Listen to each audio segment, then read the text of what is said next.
Yo, what up? It's Aaron Moses. Uh, Today is actually not the 90th day of me being sober. It's the 89th.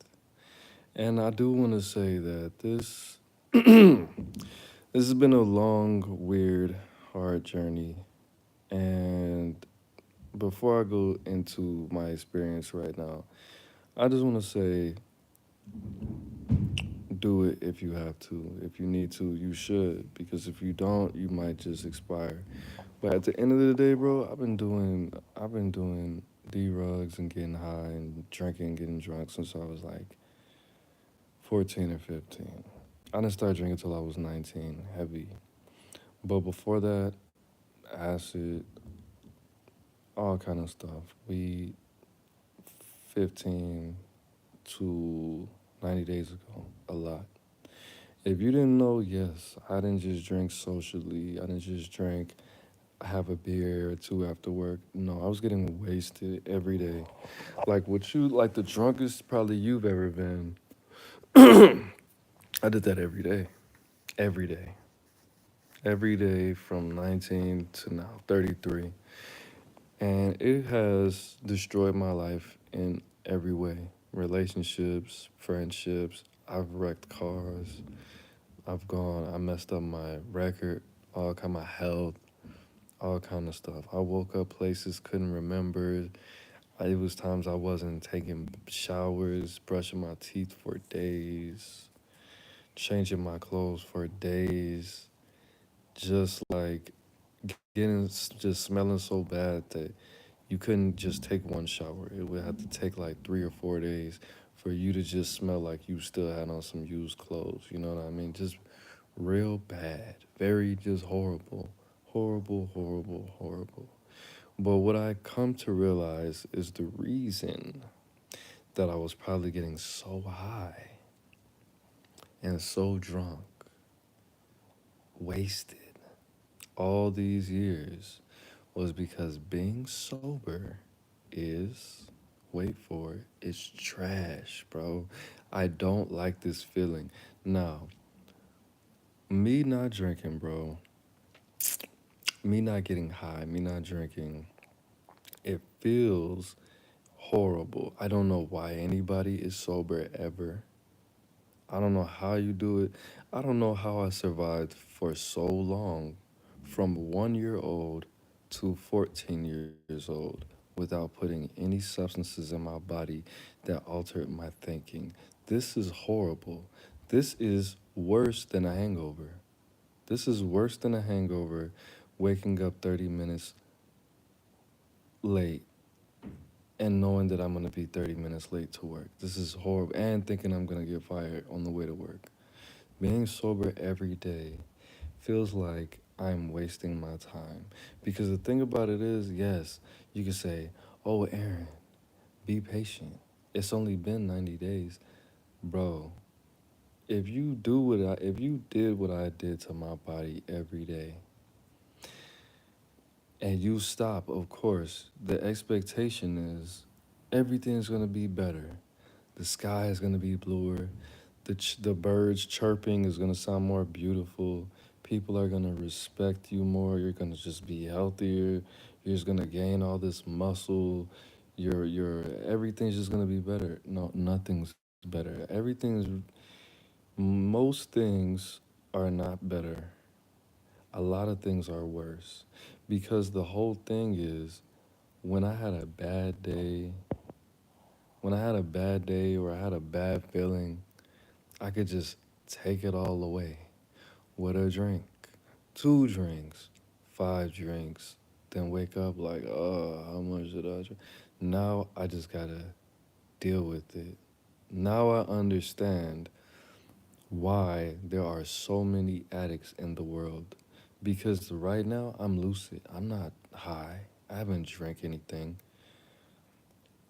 And the fact that I feel so this sucks, bro. How do you just be sober all the time? This is not a good feeling.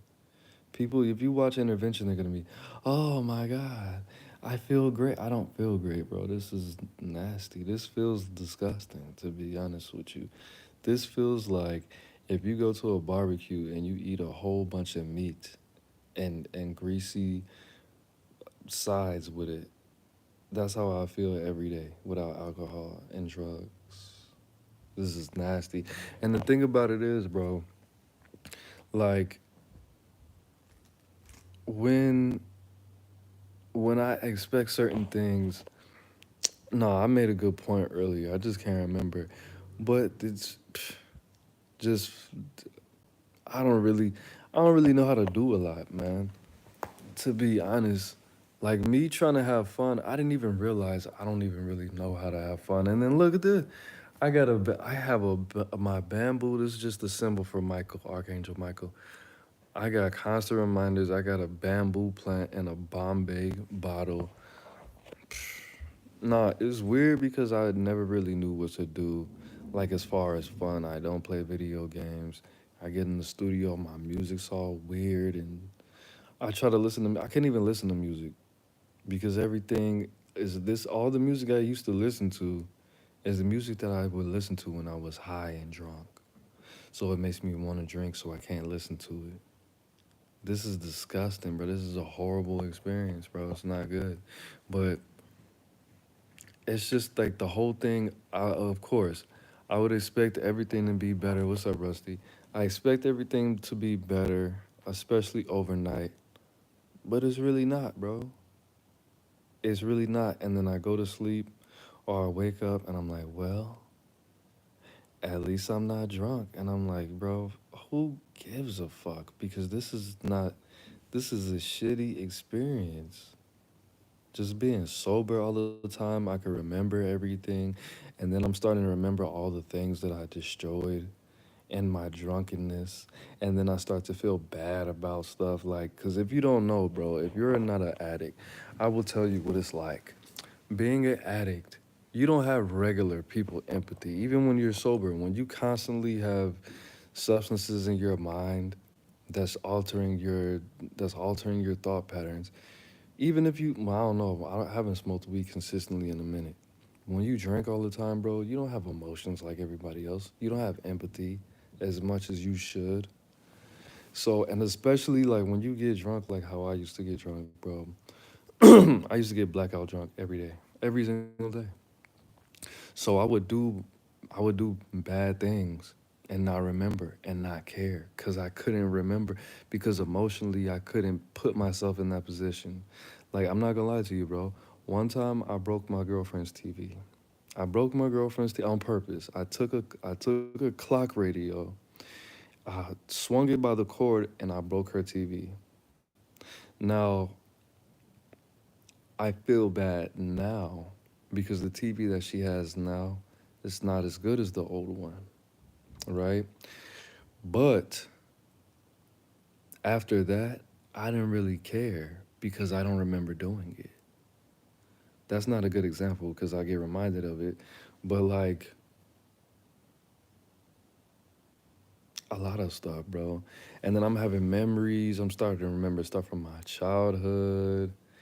And then I'm like, oh yeah, this is why you don't want to remember these things. And then I look up and I realized a lot of my friends have passed away. That's what I was trying to remember too. Boom. So when I stopped drinking when I was like 24, I was having really strange thoughts around that time. I was very depressed, stressed out, right? And then I stopped drinking for like 60 days. And I was like, I'm just waiting for these thoughts to go away. And then I was like, damn, this is really how you think. This was not the alcohol the whole time. This is really you. You really have weird thoughts that you should not be having.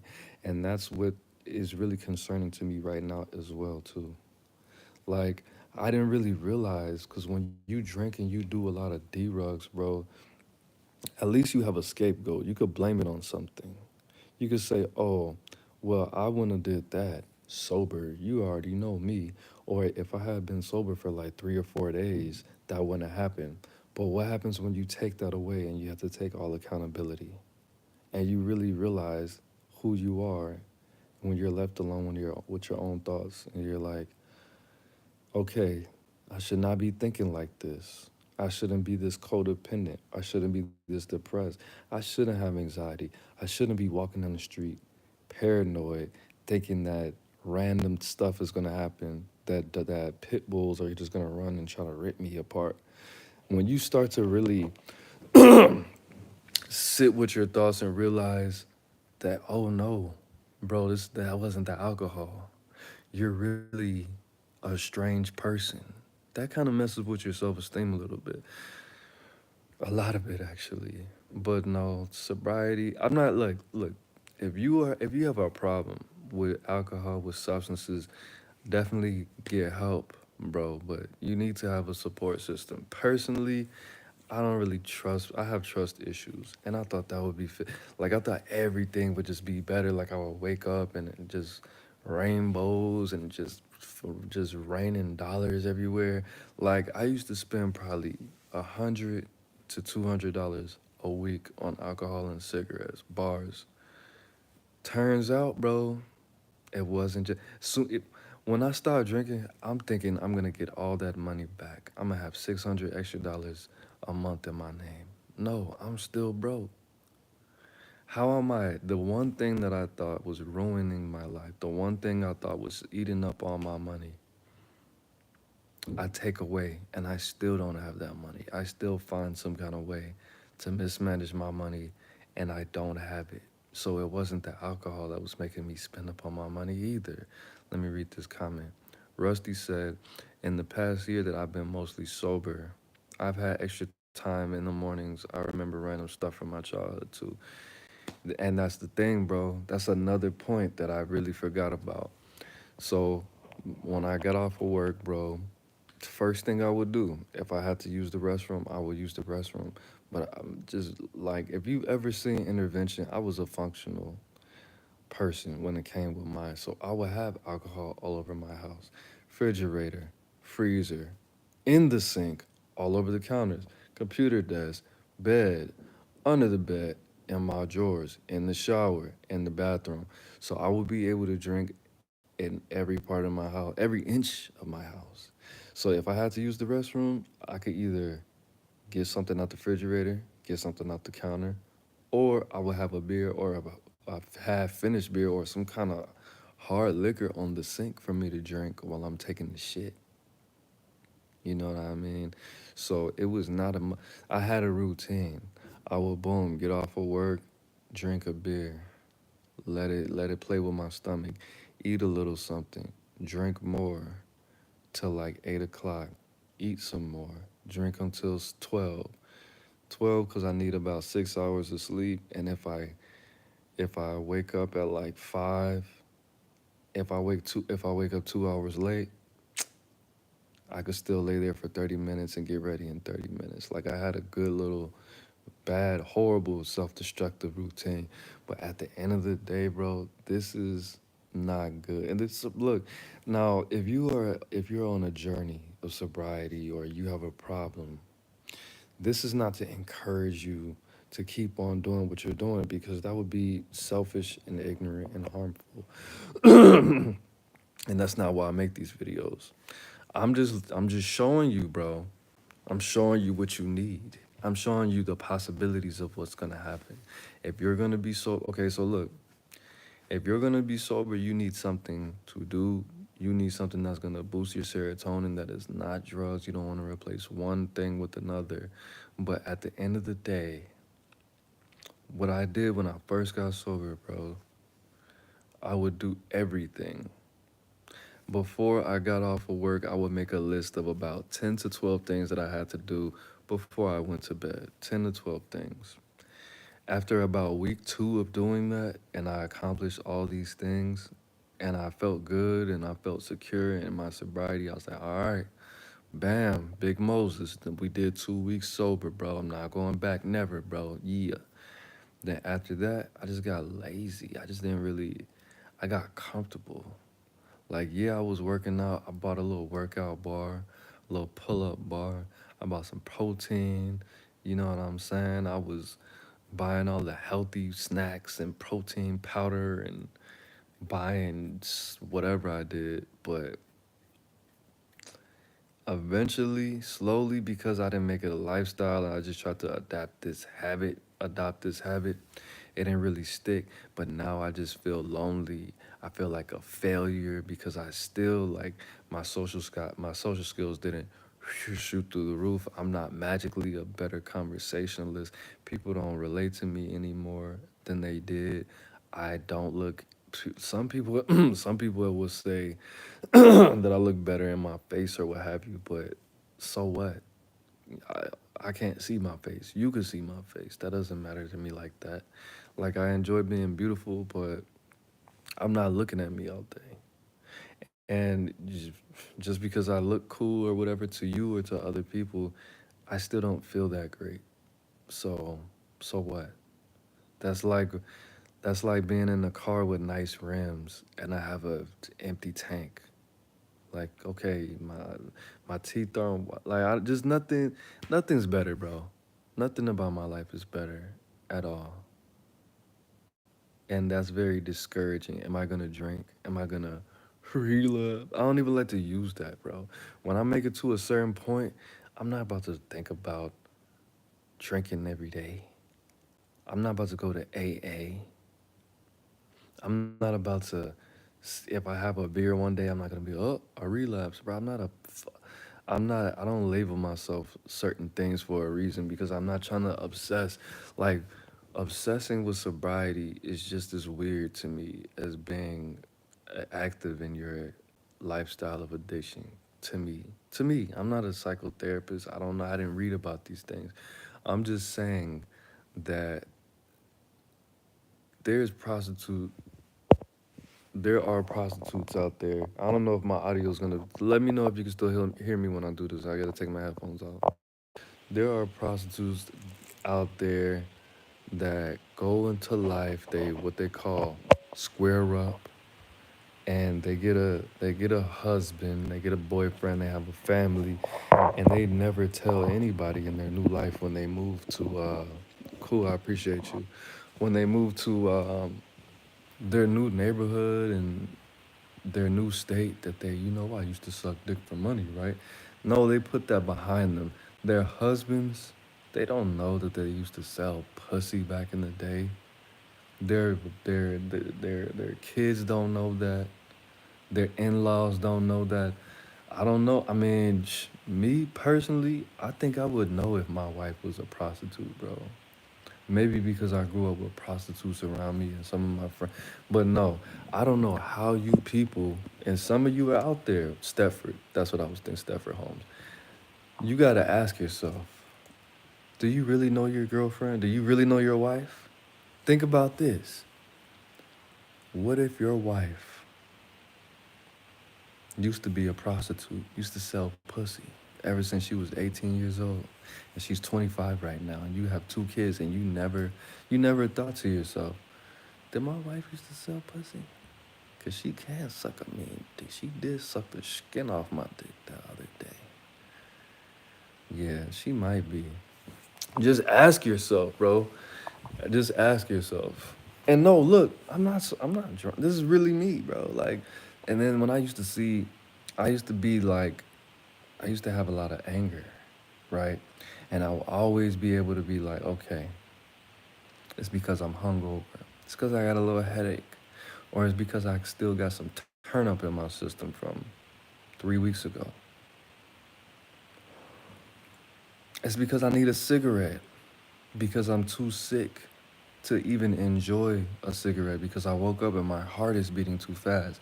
If I smoke a cigarette, it's gonna just mess everything up. I'm gonna feel nauseous. So I don't wanna smoke a cigarette. But then I stopped drinking for like 2 months and I'm still going off on people. And I'm like, damn, I'm really just an angry little kid. An angry 33-year-old little angry bird. And I didn't even know that because I've been high since I was in 10th grade every day or drunk or in jail. But I told my therapist all of this.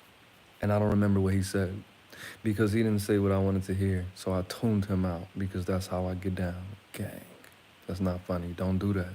So, children, look, this is what happens. Look, when you think you're a rock star and you want to sip lean and pop perks, it messes up your brain to the point where you're not even here all the way anymore. This is what happens.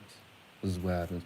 You can't relate to people that's your age, or people that's just a little bit younger than you, or people that are much younger than you, because you fried your brain. Your brain is not healing properly, and that's the most important part of your body. You can't live without a brain. You can live without a heart.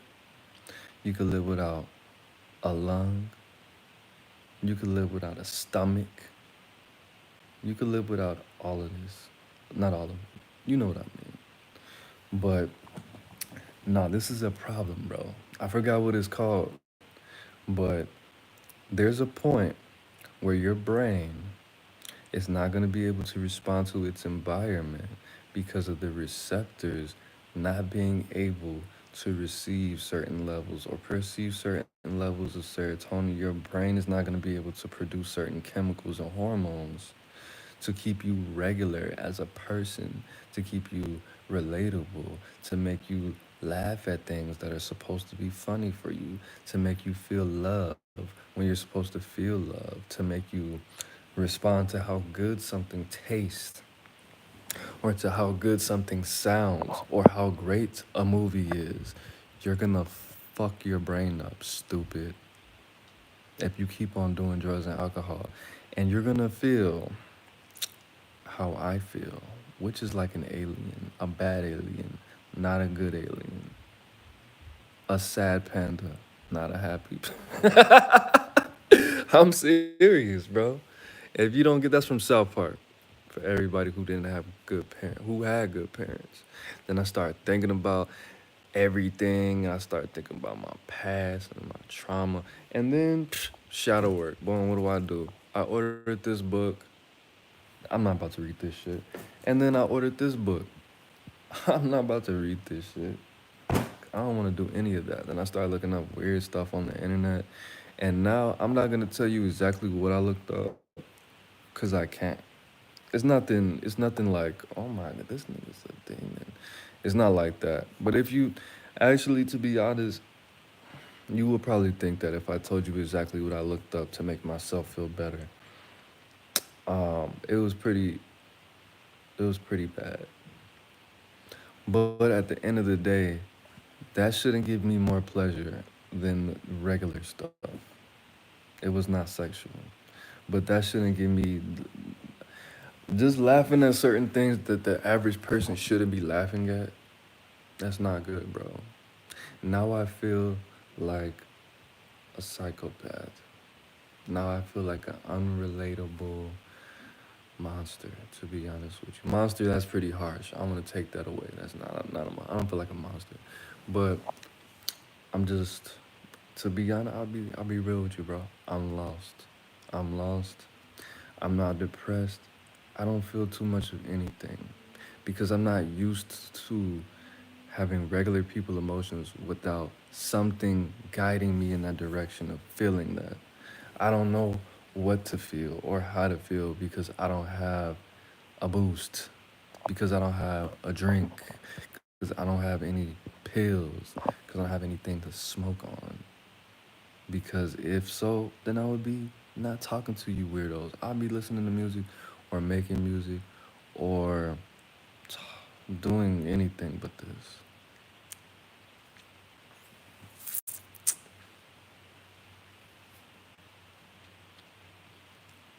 Yeah, Rusty, you probably know what I'm feeling, but I don't want to go that extreme. I'm not gonna say that you're far gone. If that's what makes you happy, that's what makes you happy. But I can't go to a state like that. It's just like without, cause this okay. So pretty much when doing shadow work, right? You have to connect with your. I have to adjust my reproductive organs. There we go. Cause how I'm sitting. So with doing shadow work, one thing that I learned was you have to connect with your inner child if you have like issues with your parents, and you have to give yourself um, unconditional love and things like that, and you have to make a declaration that you're your own inner child's new parents, right? What is the definition of a parent? The definition of a parent is somebody who guides, guards, protects, and provides for their child or a child, right? That's a parent. Because I had been using, I don't want to keep using the D word. I'm gonna say using for all intents and purposes. Drinking, smoking and shit for so long. At a point in my life where I still needed parents, and then I froze my personality and my social self in time so much. It's like drugs and alcohol were my parents. Like I was raised with drugs and alcohol. So that was guiding, guarding, protecting, and providing for me emotionally and physically and mentally in a lot of different raising me, you know. So when I take that away, I don't know what to feel. I don't know what to do. I don't know what to think sometimes. And sometimes I can't focus. And I don't understand how to respond to certain situations. So Rusty said, when I turn 26 next month, oh, happy birthday, man. We got a Gemini on our hands. And my insurance gets cut off. Oh, you're on your parents and somebody's insurance. I'm probably gonna start drinking again. I feel more alive when I'm drunk and homeless. Well, that's the whole point of me making this video, Sir Rusty, because I don't want you to do that. I want you to see, because you're 26 and I'm 7 years older than you, I want you to see the possibilities, what can happen, because that's not gonna make you feel more alive. Oh, it's gonna make you feel more alive, but you're actually gonna be, in reality, quite the opposite. You're gonna be closer to the grave than in your body. Your soul can be judged without you actually being deceased. And that's a part of this whole thing. Like a lot of people have been asking me that. Not like not a whole bunch of people, but a zombie, bro. A zombie. You can be, zombies are real. Zombies are very real. Zombies are sometimes more real than a real person, than an alive person. Your soul can be judged before it actually separates from your body. You might not be animated by your soul. You might just be animated by your spirit, by your shadow, by your animal self, by pieces of you that you don't even realize exist. And your soul just might be burning in hell right now. Or it might be in heaven. And you're just here, just walking around with your pants on the ground. You know what I mean? So don't do that, because there is a way for you to escape judgment before you're deceased while you're still alive. Your soul can be saved. So I wouldn't advise that. You can always get a job that offers great insurance and just stay on insurance and stay in therapy. I don't know if you're in therapy or not, but a lot of jobs have some kind of insurance options. I think, like when I was in Georgia and I tried to work at Waffle House, and this nigga asked me what I'm looking for in a job, and I told him benefits such as a 401k, insurance, things like that. And he said, "Oh, we offer life insurance." And I'm thinking, you offer life insurance, you offer insurance, you have benefits at Waffle House? What the fuck? Like, when did this happen? So I wouldn't say, bro, don't do that. Don't give up. I'm making this, like, again, I don't want you guys to be on that track for you to be like, oh, Aaron Moses said the sobriety is just really killing him a little bit faster than drinking every day does. No, that's not why I'm making this video, to encourage you to destroy yourself. I'm making this video for you to see that if you're not to this point, you can be saved, bro. If you're not to this point where you feel lost in life without poisoning yourself, then you need to stop right now before you get here. I'm discouraging you. I'm not encouraging you.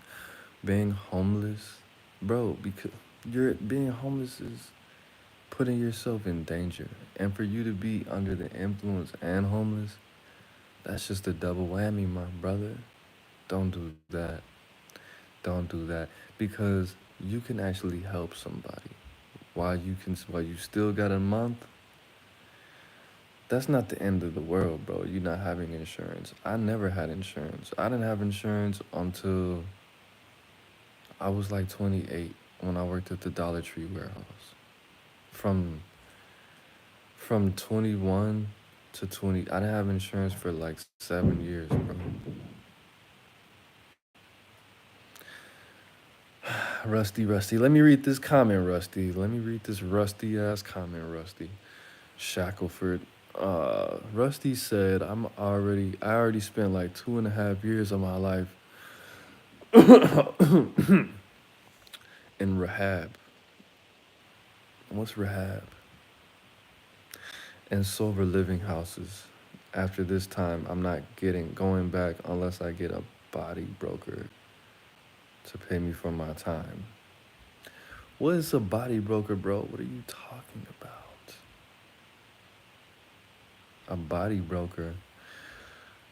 What you mean, like, you gotta explain what a body broker and rehab is, bro. Rahab? What are you? You're a Muslim? Rahab and sober living houses. After this time, I'm not going back unless I get a body broker. A body broker. I don't know what that is. Sound like some white stuff. Sound like you having some rusty problems over there. Nah, I really don't know what that means, bro. I really don't know what that is. Look at this irrelevant person saying, did you hear about the mutant dog they found in Gruesome Gulch? Bro, what the fuck? What are you talking about, loser? This nigga said, did I hear about the mutant dog? No. Why don't you enlighten me while I'm talking about something serious? They were called, bro. Don't leave no more motherfucking comments, bro. I, bro, I don't know what's wrong with you, dude. But I'm making videos for like this for people like, okay, all right. So, anyways, Rusty, go ahead and save yourself, bro. Just don't, don't do it, bro. Homelessness, because one day you're gonna look up and not want to be homeless. You know the worst thing about being homeless? The worst thing about being homeless, I've been homeless for like 2 months, bro. You know how much I wanted to have sex. And I know I looked and sometimes I didn't look homeless. And most of the time I didn't smell homeless. And I didn't always have a big backpack walking around. But I had homeless energy, bro. I had homeless energy. I'll be at work and I see this girl liking on me and I'm like, oh yes, I'm gonna have somewhere to sleep tonight, gang. But then it would just get to a point and then she would be like, nah. And I'm like, I go to the bathroom, I'm like, oh, my breath smells good, not musty, looking at my shoes. Just something about this me, just to let this girl know, like, hey man, shouldn't be messing with this guy. But because I just knew it was this one girl, I think her name was like Samantha. I was what, 28? She was probably like 21. Sweet little Sammy. And she was real liking on me. I was funny, I had that charm, I had that fresh out of jail glow, you already know. I did like 65, 70 days. 65, it wasn't 70. But I was just happy to be out of jail, just loving life, homeless as hell. Just came out the shelter, you feel me? Just had me a good peanut butter and bologna jelly sandwich. Just looking healthy, looking strong. Had a hard-boiled egg in my backpack. I had one of those. I had one of those expired Starbucks meal kits in my backpack. Man, just feeling myself. You feel me? Had a little protein shake from the shelter. Had a little shelter protein shake. It wasn't really protein. It was just a whole bunch of sugar with a little caffeine in it. But that's what I called it. And she just was not feeling the kid, man. I don't know what it is.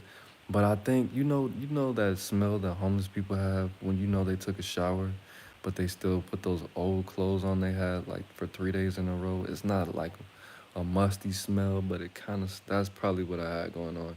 And I had this big ass hoodie that I had before I went to jail, and it sat in property, and it was all dusty, and I never got the chance to wash it. So I probably had a little interesting smell to me, but I was charming and I was just all funny. You feel me? So look at this dude. You thought I should know? Nah, bro. I don't need to know about stuff like that. I'm not talking about that, man. I'm talking about trying to get some. But anyway, I didn't mean to curse you out if I did. Rusty said, watch the movie called Body Brokers. I'm not about to watch a whole movie where you could just tell me in 3 sentences. And I do know what rehab is, bro. I was just kidding with you. Rehabilitation substance, yes. My brother, where the hell you been? I don't know who you are, so I can't really tell you because I don't know like the time, like you know. I don't know. I mean, I moved to LA about 2 years ago, on and off. I moved from Chicago. I was actually in Joliet, Illinois. I wasn't even in Chicago. I was in Chicago at some point. I just say Chicago because niggas don't know about Joliet. Shout out to Joliet, Illinois. Moved to Joliet, from Joliet to California, LA, um, in December. Then I moved May 5th, actually, the day Kevin Samuels passed away, to Atlanta. Got to Atlanta May 5th, 2022. I moved back in October 2022 to LA, and I've been here ever since, unfortunately. I don't want to say that because at first I did not like LA. I didn't because it's dirty and it stinks and it's dry as hell.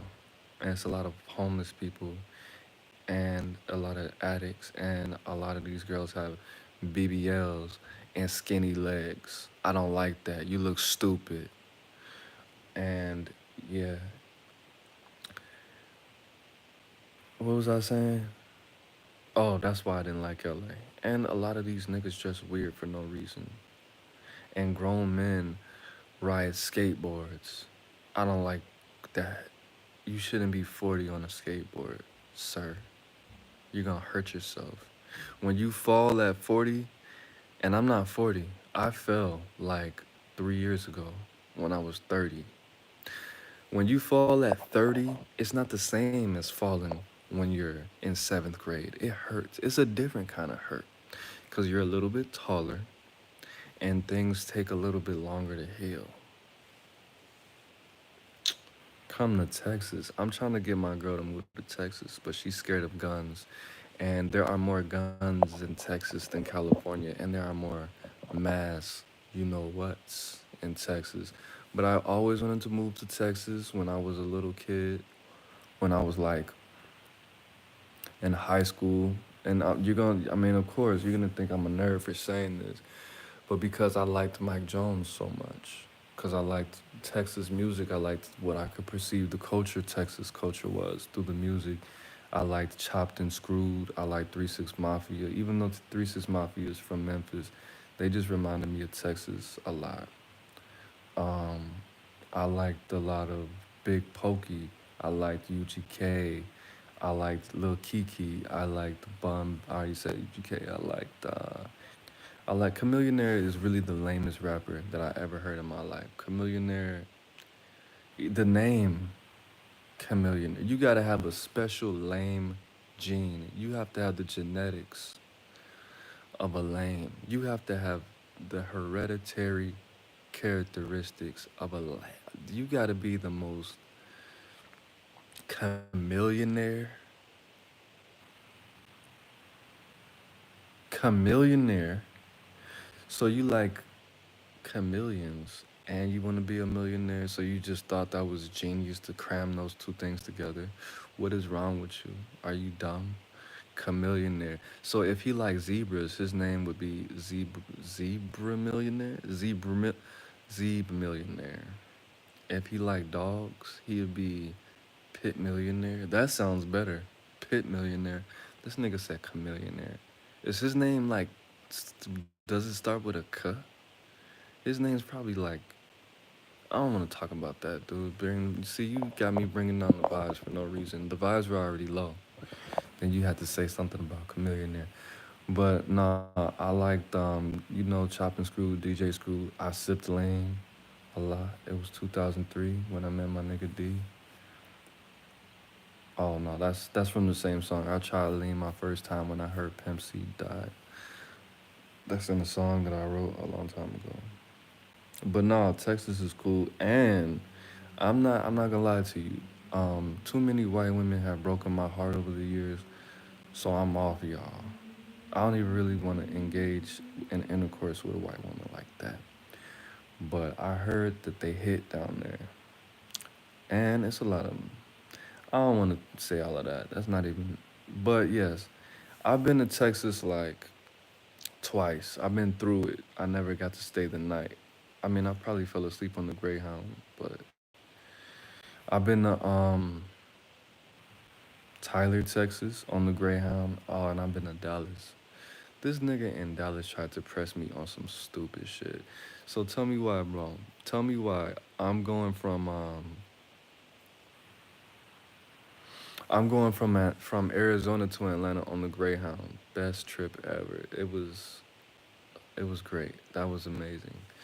But I went from Arizona to Atlanta on the Greyhound, and we had to stop in Dallas, and I got my big Atlanta hat on, right? So I'm smoking a square outside the Greyhound. Tell me why this nigga came up to me and he was like, "Hey, bro, you got an extra square." I'm not gonna do the accent. I'm just do an accent how I want to do, just a random accent. He was like, "Hey, bro, you got an extra cigarette?" And I was like, "No." And he was like, "Oh, you from Atlanta?" And I was like, "Yeah." I'm thinking like, "How did you know, nigga? Because I'm wearing a big ass Atlanta hat." And he was like, "Yeah, Dallas niggas beef with Atlanta, man, cause of that Ti little flip beef back in the day." And I'm thinking like, nigga, it's like 2012. Then that happened like in 2001, and we're not even rappers, bro. Like you're a broke nigga asking another broke nigga for a cigarette, and you trying to intimidate me out of cigarette? And then this fat white girl, shout out to fat white girls. This fat white girl came over, and she was like, "Oh, I got a little brother from Atlanta. What you trying to say? Cause he from the hood and I'm from the hood. I'm from over there, over there, over there, over there. I'm from the hood for real." And I was just looking like, "Are you trying to come to my defense?" I'm not gonna lie, bro, cause I was smaller back then, so I probably gave off some kind of weird energy. Like, bro, why are you? Or she probably just heard this conversation and came to my aid. But this wasn't a regular fat white woman. No, this was a deluxe suit. I'm telling you, she was probably like 5'11", like 300 pounds. And she was gangster with it too. Man, she made me feel like a damsel in distress. And I was just gonna finish my square, probably say some weird joke, go back in the Greyhound, and get on my bus. But yeah, that's what happened when I went to Dallas. I've been a lot of places though, but so Rusty finally came back. Rusty said a body broker puts you in as on their insurance to pay you to complete a rehab program for 2 weeks or 30 days. Then they get paid $3,000 to $5,000. I'll watch the movie, bro, because I. A body broker puts you. My girl just called me again. Puts you on their insurance to pay you to complete a brief.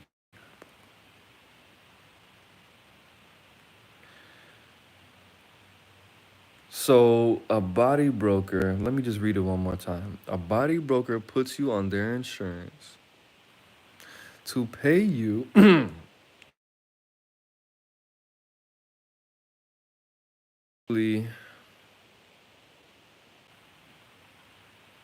I get it, and I feel you. Yeah, whatever. So Rusty also says, I like that old men skate in LA, so I don't feel like that old one getting back into it at 24, 25. 24 and 25, bro. You can still skateboard, bro. You can still walk around with a cartoon backpack and you won't look too out of place. I'm talking about grown men that look like they have grown man problems, that look like they don't have a good job, that have dirty shoes, with wife beaters, with wrinkles, with wrinkly tattoos, that look like they have issues that they don't want to talk to anybody about because it would scare them and they would eventually start crying. That's the older man I'm talking about. I'm not talking about somebody over the age of 18. I'm talking about somebody who should do what they can to avoid falling on the ground in the heat. That's what I'm talking about. If you're under the age of 37, you could skateboard, and I'm not gonna look at you crazy. Skateboarding, it feels good. I'm sure it's a good workout. It used to be my passion. I used to want to be a pro skater when I was a little kid, but I'm just like, and I didn't realize how much of a hater I am. I'm such a hater, bro. Like I just look at people like this happy ass motherfucker. You don't even know how. See, if you read, you wouldn't be. Cause this nigga probably can't even read that well. That's probably why you so happy. Cause you don't read. Because you're too scared. You're too weak to understand how horrible life is. You're too weak to understand human psychology. Because if you truly understood human behavior, you wouldn't be happy. Look at her. You're holding her hand. You know what I'm saying? Look at her. She probably cheated on. She's probably thinking about the nigga she cheated on you with right now. That's what I do all day. That's really what I do. What's going down, man?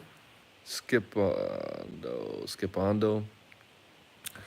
I don't know, bro. I'm just talking shit. Like, I'm talking shit because, like, basically, video started out with me just describing how horrible that I feel because I'm sober now and my I was just so controlled by substances that I don't really know how to feel.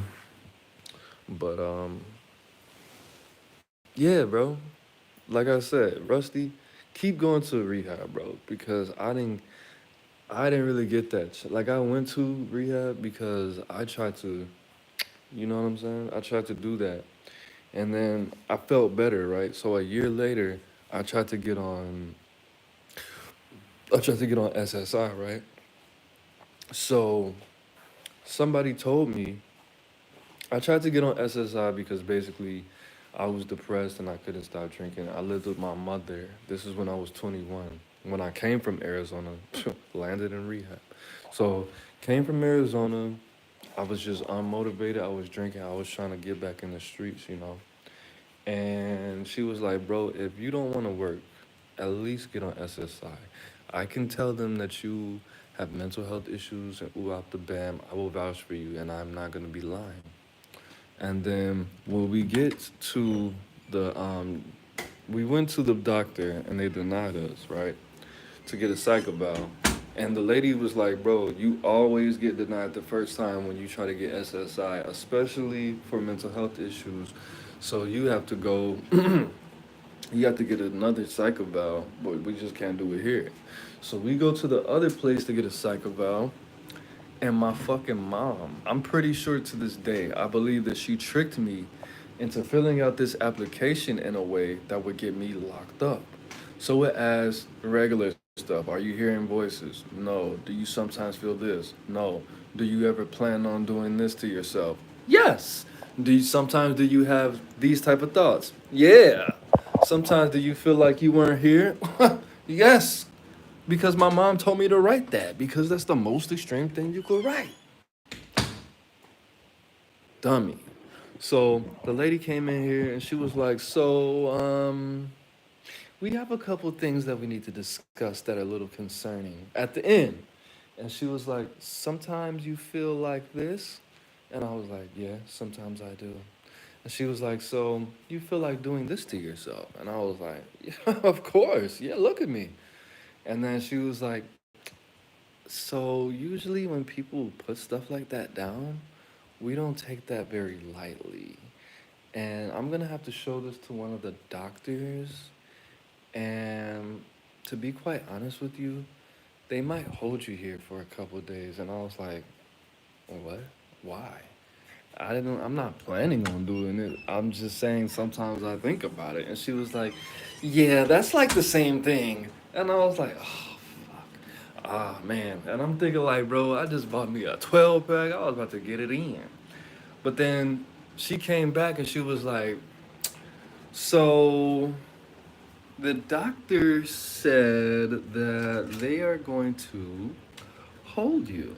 And I was like, what? What does that mean? And she was like, well, we already told your mom that we're going to keep you for a couple days. But don't worry, like, it might not even be that long. Because I've seen people get out in like less than 72 hours. 2 weeks later. And I was like, bro, what's two? No, but I'll skip some crucial, important parts to this story. So I get in there and I'm smoking my cigarettes. This is Georgia, 2021. I mean, 2012. So I get in there. They got me with crazy people, bro. They got me with people talking to themselves. They got me with people that tried to just themselves in jail and they transported them there because they messed up their medication and they want to get them back right and put them back in jail and put them back in prison where they were just in prison. Like, all kind of stuff, bro. They got like SOs, people like, you know what an SO is. Look up SO list. They got SOs in there. Kind of dangerous place, bro. So eventually I talked my way out of getting out of there. They put me in the rehab part. I was only in there for like 4 days or something like that. They put me in the rehab part because I was like, hey, bro, you got me in here with people that was spitting in niggas' asses. I'm not like that, bro. I'm not. You got me in here with people that were, they got cut marks all over their body and they tried to gouge their own eyes out and they hear voices and this dude thinks that he's in the Super Bowl taking showers 5 times a day because he wants to stay clean because he thinks it's fourth and down. Like, not a good place to be. They put me in the second lowest place to be in that mental um, hospital. But like, not a good place, bro. All just because I said I felt like doing something bad to me. And that I actually tried to do that a year prior. And I didn't get help for that, which I found out later that was illegal. So when I first get there, the doctor was like, hey man, how you feeling? You feel all right? I was like, yeah, I'm perfect, bro. Like, I don't know why you got me in here. This is just creative that I'm saying that I wanted to do that. Like, I didn't really, none of that's like, I'm an artist, bro. Like, I was just playing. Like, to be honest, I was just trying to get SSI. Oh, so you were trying to scam us? Because you know that's illegal. We can put you in jail. I was like, nah, man, bro. Just I don't care. Put me in jail. I don't want to be in here, bro. Because I didn't have a sentence. Like, I've been to jail before. I didn't have a sentence. Having a sentence and knowing like, okay, I could be released on this day. It's different than being locked up with crazy people and you don't know when you're going home. And I was running in people who have been through that same situation and they've been there for months. So I was getting scared. And the crazy thing about it was I ran into a black dude just like me and he looked fairly normal. And he had been in there for 3 months. And I was like, "Nah, hell no, I can't be in here for 3 months. You got me fucked up." But eventually, I saw the doctor and he was like, all right, so what's going on with you, bro? Can I help you with anything? And I was like, to be honest, um, I'm used to being able to smoke cigarettes whenever I want. And the fact that I can't, I'm having kind of insomnia. I'm really not being able to sleep. He was like, "Oh, so you want some sleeping pills?" And I was like, if you have sleeping pills, yes, sleeping pills." And I was like, "Look, I don't want any medicine that is going to affect my brain chemistry. So don't give me any antipsychotics. Don't give me any antidepressants. Get the likes up. Hit the like button. Hit the like button. We got 8 people. We should have 8 likes. Hit that like button. See, as soon as I ask you to hit the like button, people drop out. Y'all are lame, bruh. So, anyways, what was I saying? So we come to an agreement.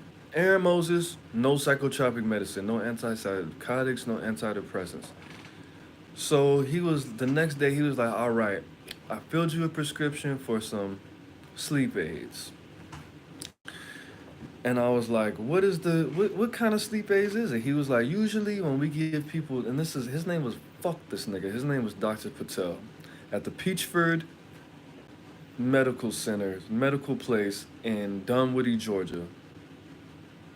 This is a true story. This is no cap at all. He said usually when we give people medicine, we give them like a breakdown of what it is on a piece of paper. It's usually about 3 pages long. It's like a little pamphlet.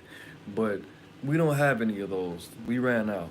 So just take this medicine. It's nothing. You don't have to worry about anything. It's we already said I wasn't going to give it. So I take the medicine and I'm feeling like I take it and I'm feeling a little funny. Second day, a little funny.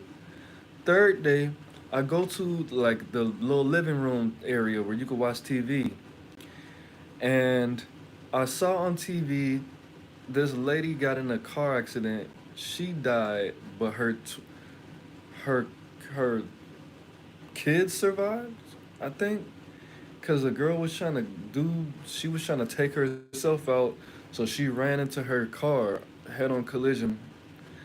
And I was thinking, I was like, "Oh my god, this is so sad." And I was like, "Wait a minute, why am I crying on the news for some lady on the news that I don't even know? Why do I feel so distraught?"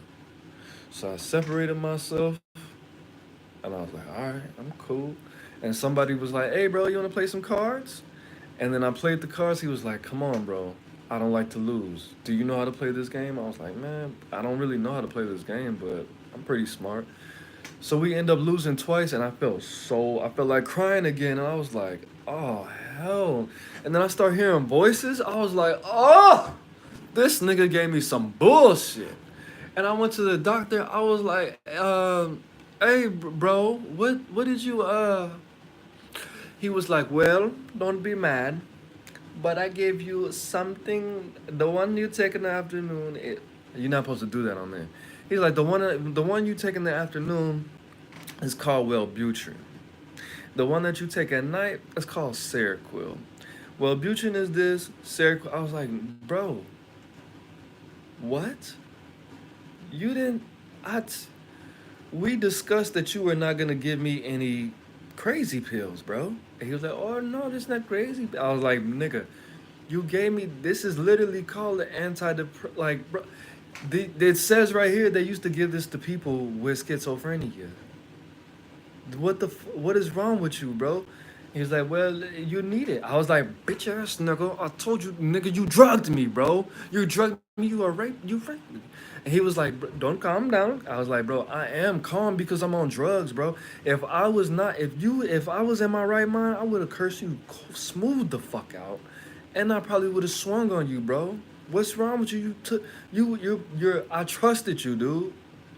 And he was like, "Well, if you take this, it'll make it easier for me to recommend that you get released." And I was like, "What?" And he was like, "It would be better for you if you cooperate, for you to go home." And I was like, "This bitch ass nigga, I'ma find you and I'ma skin you. What's to you, dude?" And that was horrible, bro. It was horrible. Now, granted, my blood pressure wasn't high my blood pressure went down. I didn't feel better. I was able to think more clearly, but that's probably because I wasn't on drugs and I wasn't, you know what I mean? But no, that's what happened, bro. And they kept me in there for like 3 weeks. And I got out and I had to be on those because I tried to stop taking them one time and I felt funny. So I weaned myself off after 3 days and I never took any. I was crying. I was hearing voices. I was feeling guilty about stuff I never did. I was feeling shame for other people. I was overly empathetic. I couldn't control myself.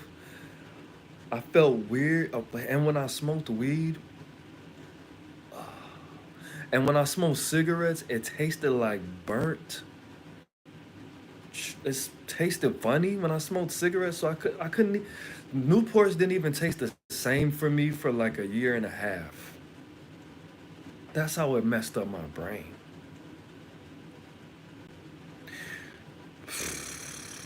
And when like, I integrated this because like when I thought about this, I cried about that, bro.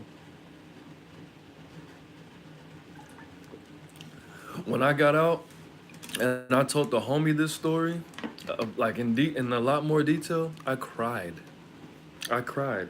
And if you know me, I'm not a crier. So for me to cry about something must have meant that I was deeply traumatized by that situation. I felt like I was getting kidnapped. I felt like I got drugged. And I was around people who were clinically, medically, obviously out of their minds. Like when you say, oh, that person's crazy. No, that's not crazy. You're not crazy. You're not crazy. Because I saw crazy. I lived with crazy for a long time. For longer than I'm supposed to live with crazy. Rusty said, when I was put in a psych ward for 2 weeks, oh, I got put in a psych ward for 2 weeks. I'm not supposed to smoke in here. When I was 15, and I think the meds they gave me caused nightmares on a regular basis, and it's still a problem. Not as intense as it was.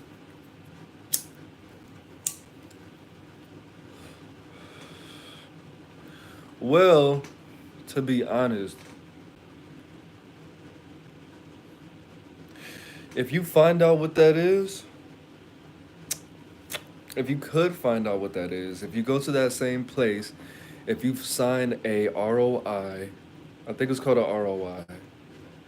If you sign a release of information, they could tell you what they put you on, and you could fix it, or you could sue the shit out of them,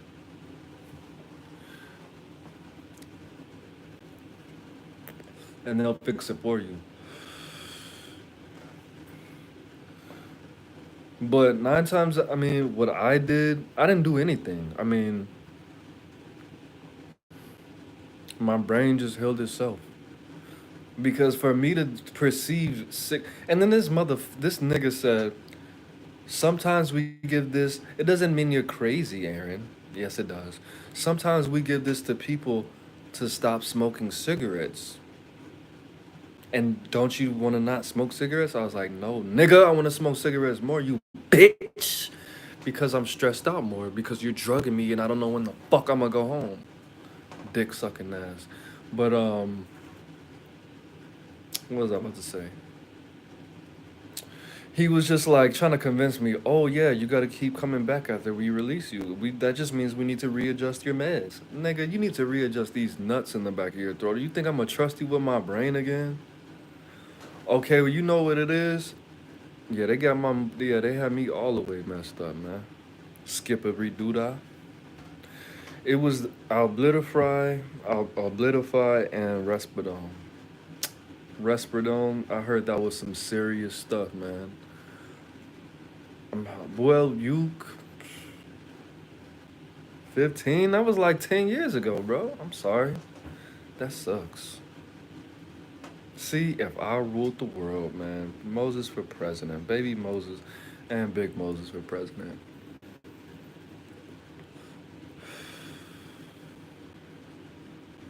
That's jacked up, man. I'm not even smoking a cigarette. I just lit an incense, and just inhaling the incense just makes me feel better. Just just doing that, cause I'm not supposed to smoke in my building. Cause if I did, that would get me into a lot of trouble, and I don't like to be in a lot of trouble. But yeah, guys, pretty good episode. This I see what DJ Academics was talking about as far as this being therapeutic. But the real thing is, yes, to get actual therapy. And to be honest, me and my actual therapist, we don't see eye to eye. We don't.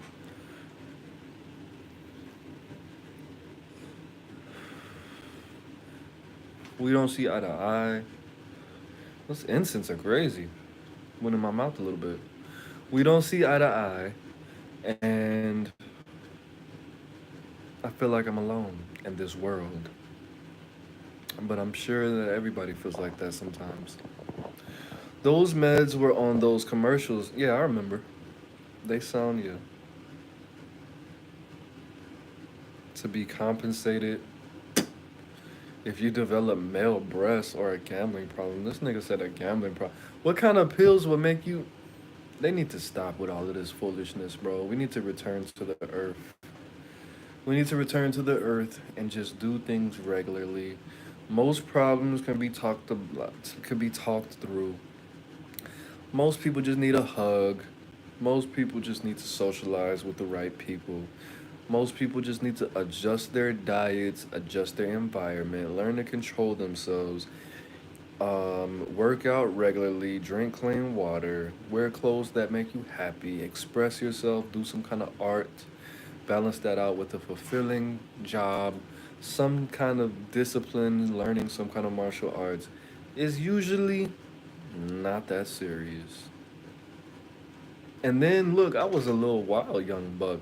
So I was thinking like the most extreme thing. You think I think extreme now? Imagine 21-year-old baby Moses on drinking and the other stuff all the time, bro. All the time. I was thinking like, man, you're trying to say I'm sick? You think you can't trust me with my brain?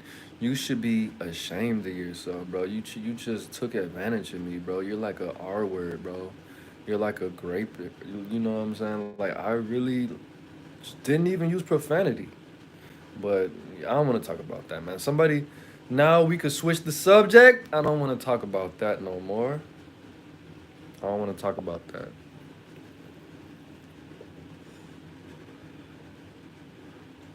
I don't want to talk about that. I don't want to remember those days. It's probably like 11 o'clock. I didn't even eat. So somebody throw a topic out there, a random topic, and I'll speak on it, and then we can go. Close it out like that.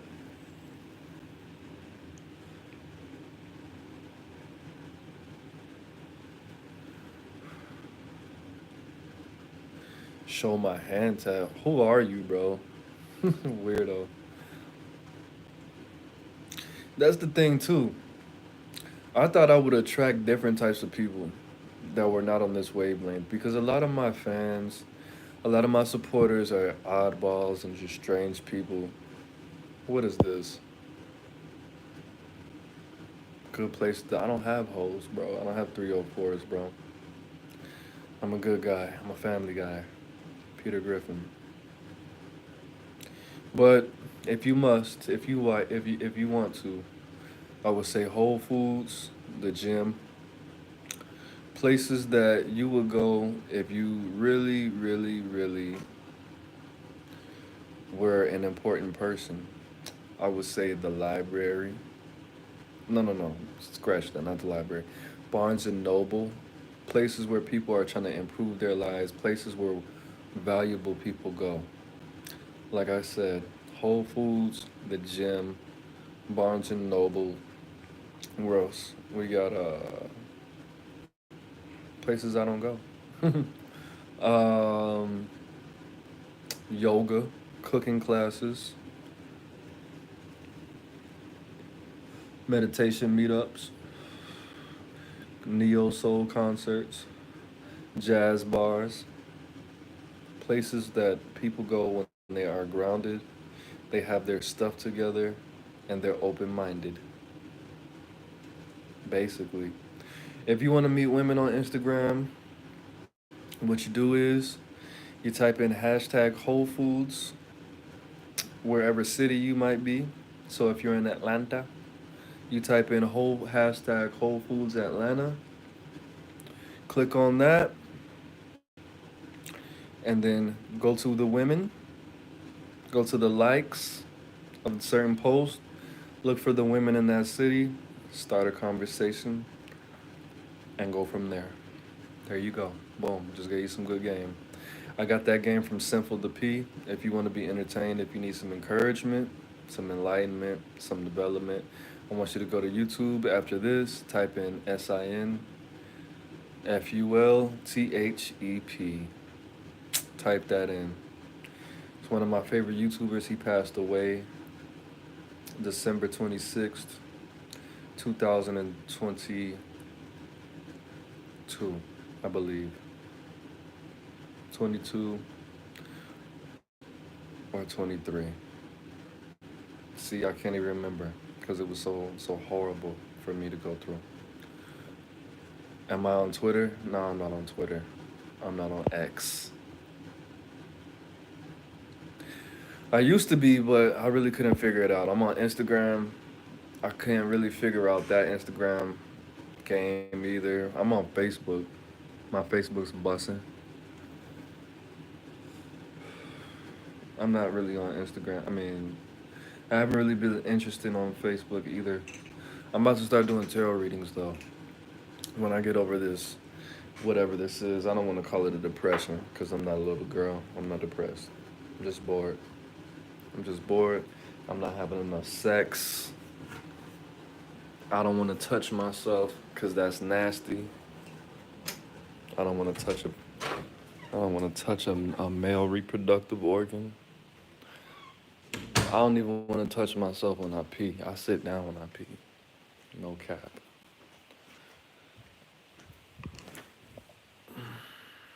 Nigga said I'm on Twitter.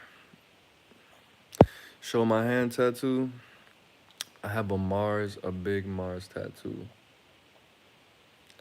I got this because I was meditating on the symbol a lot. I'm an Aries gang, March 30th. And I just thought I would show my dedication. And I thought it would give me some kind of superpower, which it didn't. I got a big, it's not even big, it's very little. I got a Majin Buu M on my arm. Not a good idea because I start having different types of thoughts after I got that. If you don't know what that is, it's a, oh, for sure, Rusty. See you later. Majin Buu, the Majin Buu M, the Majin M was placed on Vegeta's forehead. It is a spell that one of the characters in Dragon Ball Z put on different characters and it would make them evil. It would put them under a mind control spell. And I thought it would be cool for me to get it. It was a mistake. And I'm pretty sure I can't just get this covered up and it would just make me go back to normal. I don't think that's gonna happen.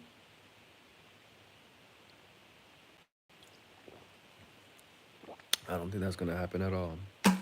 I think if I tried to cover it up or alter it in any way, it would actually make things a little bit worse.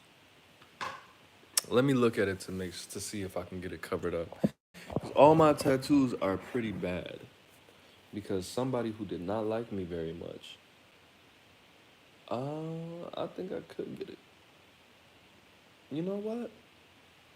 I could get it covered up.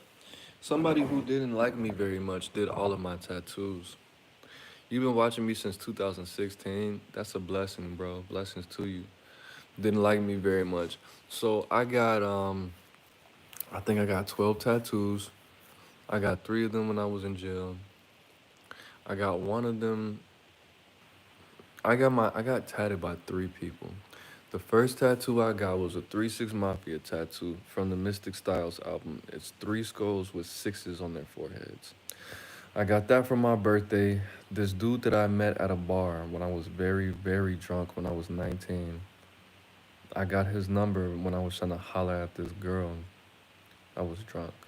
And she said she was selling some stuff that I wasn't even interested in. I just wanted to, insert myself inside her body. And turns out, she was not into dudes, which I didn't care. I just thought I could finesse her. Just whatever. Because of course, when you're 19, you think you could do anything. So, whatever. I met the dude. He didn't like me. He looked like he was on some stuff himself. He tatted me. I thought it would be like this amazing, just mind blowing tattoo for $60. And it wasn't. So I got my homeboy at the time to do it. He did it even worse. And I was like, you know what? I'm in love. I got home, start drawing all over myself, and I was like, man, I gotta get tatted. I gotta get way more tatted. This dude did not like me. He didn't have any respect for me. He thought I was a goofy to the highest degree. I probably was. And he just started scrabbling all over my body. And I was thinking, you know what? He's new. I'm doing he's doing like some of his first tattoos on a human body on me. So he doesn't know what he's doing, and it's okay. So he was like, "Hey, bro, I got you. When I get better at this tattoo thing, I'ma cover him up for you, G. Just let me, let me just experiment." And I was like, "All right, bro." And I'm drinking, and of course, I was just so needy, so codependent. I wanted him to be my friend because I thought he was real cool, and I let him tat me up like a dummy, trying to win this dude over like a little girl, like a little boy that never had a father. And I let him tat me, and it just all looked ridiculous.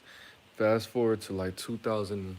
How many did I get? I got one, two. He did this tattoo, obviously, because it looks crappy. One, two, three.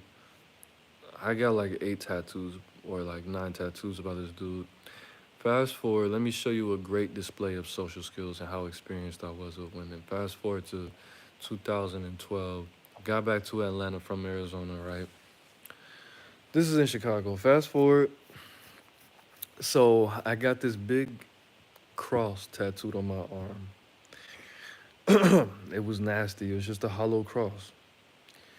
And I called the home. She wasn't even my homegirl. She was just somebody who rode my bus that I recognized on Facebook. And I was like, oh, she does tats. Boom. So I hit her up. I was like, hey, I need you to tap me. I need a cover up. She would send me a picture, sent her a picture.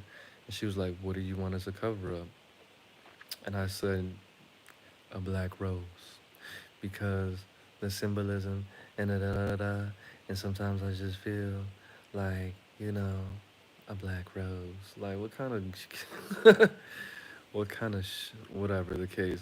So she tatted me, and I was just, still in my phase, bro. I would smell like I smelled bad. I didn't have any love, self respect for myself, nothing. So she tatted me, and I was drunk and high, probably.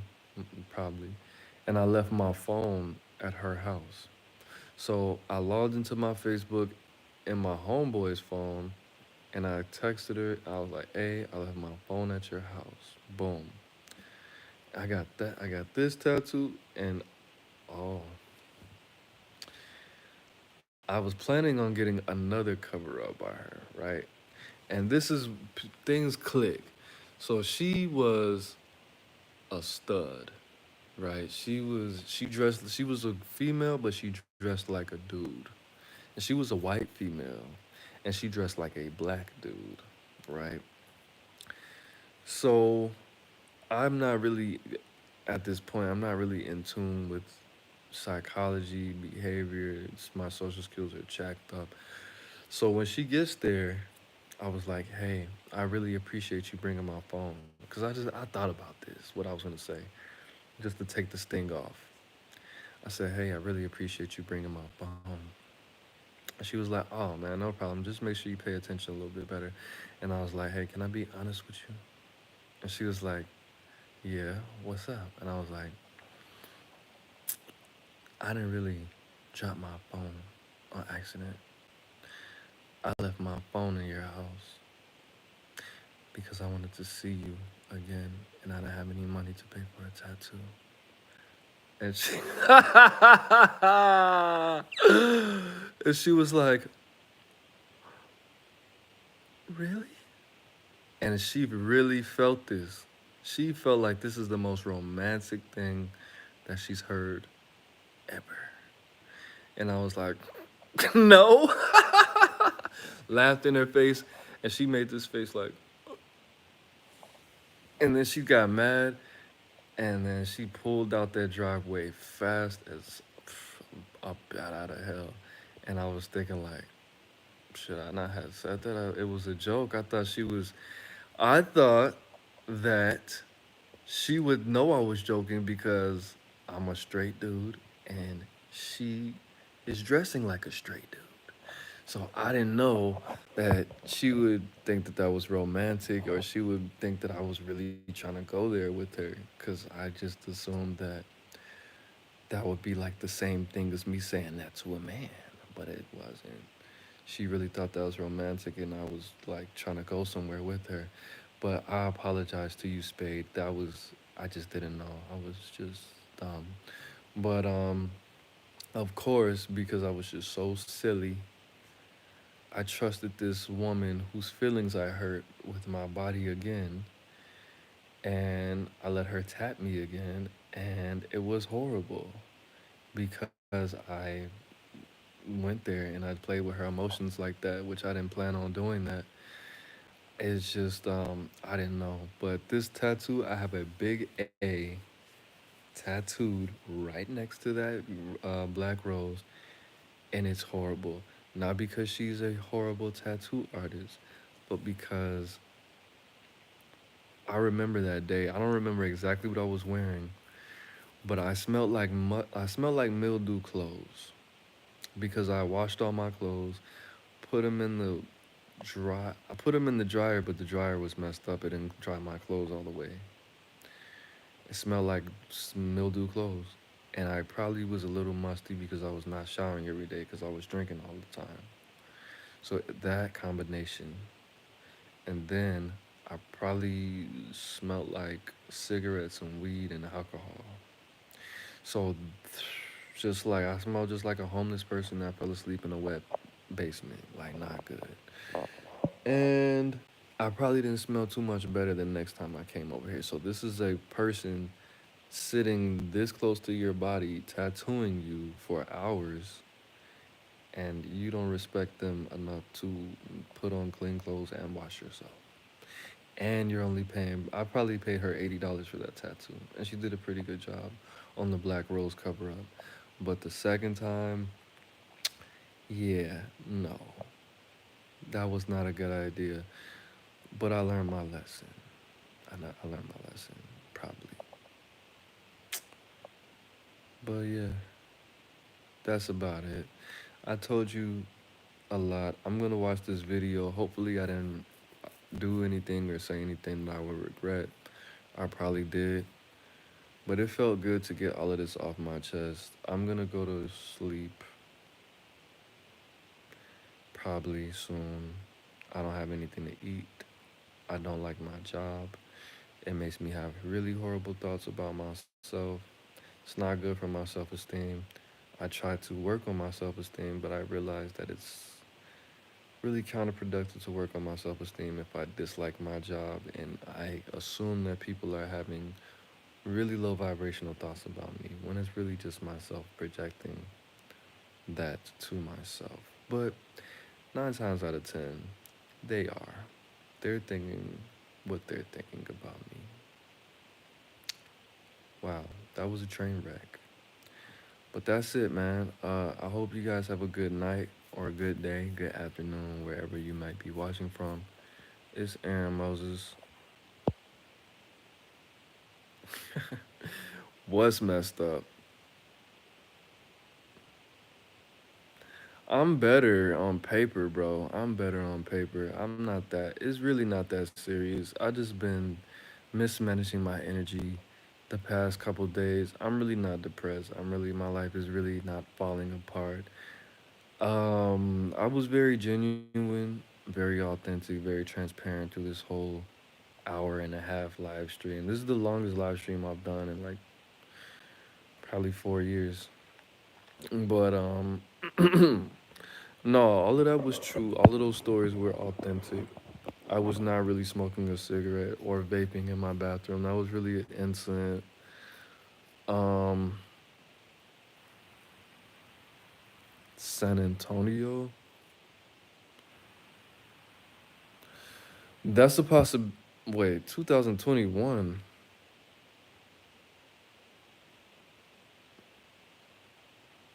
No, that was not me. The last time I was in Texas or driven through Texas was in 2018. 2017, 2018, because I used to live in Oklahoma. I used to live in a suburb of Oklahoma City. So I would have had to drive through Texas twice. Wait, that's a lie because Oklahoma is north of Texas. So that's not true. So the last time I actually been in Texas was in 2012 when I had to go through I had to go through Texas to get from Chicago to Arizona. Then I had to get through Texas to go from Arizona to Atlanta. So no, and I didn't go to Texas. I haven't been to San Antonio. I've been to Tyler, Texas. I've been to Dallas, Texas, and I've been to some other little city in Texas, probably. But those expressways, bro, Texas looks beautiful, especially like when you could look down at the city and it's in that little cup. I don't know what that's called. I think that's called a valley. I think I don't know what that's called, bro. My geometry. See, that's is it geometry? Geography. No, my bad. I'm kind of sleepy and tired, and I am kind of sad right now, thinking about all of that stuff. Not eating, and I had a horrible weekend. Anyways, yeah, yeah, that's it, man.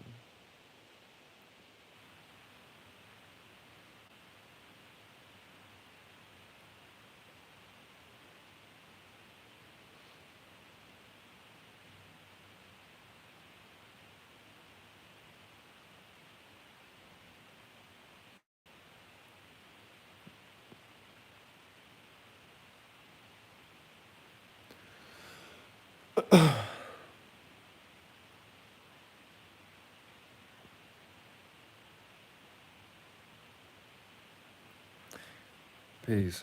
I'll be alright.